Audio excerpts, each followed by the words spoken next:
Go. Okay, what's your name? All right, go ahead. Frank Doherty. Okay. And you're Lee Anderson. all right. So what do you have here?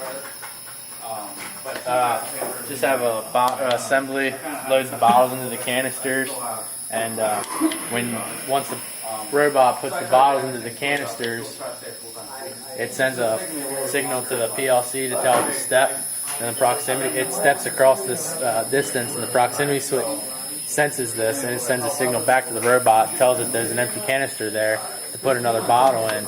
So it does that for 6 times until the bottle reaches the far side here, and it comes across this micro switch. And what happens then is once that micro switch in the program, once that latches in, it waits for the proximity switch, and this motor spins for 3/4 of a second in the forward direction, which opens up a barrel valve inside. And then that stays open for a second before it closes for 3/4 of a second back, which then closes it, and it sends the output back through. It tells it to keep going, and it keeps going. And there's a counter in the robot program where once it reaches 12 counts, it then starts loading the bottles back into the rack. Okay. Also in the rack, we have a bottle missing to demonstrate that if there's a bottle missing in the rack, it'll know just to keep going. Okay. All right. Can you get her started? All right, go ahead. I hit the start button. It doesn't like I have way too much.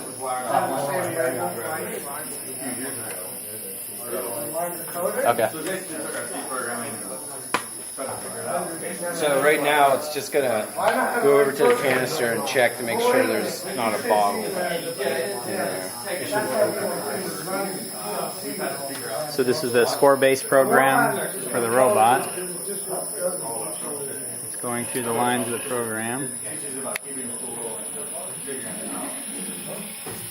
And it just took a measurement. So now that there's, for some reason it's not working. So we were working on it for like 2 hours, but we got it to work. Okay, that's one we're gonna have, brother. One guy had a big problem. We weren't paying.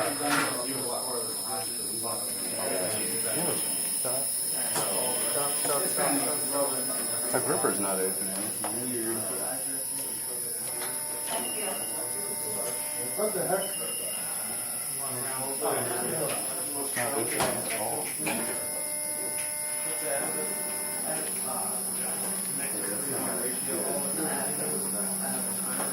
So the gripper's not. Just not opening at all without control. Controller just shut off.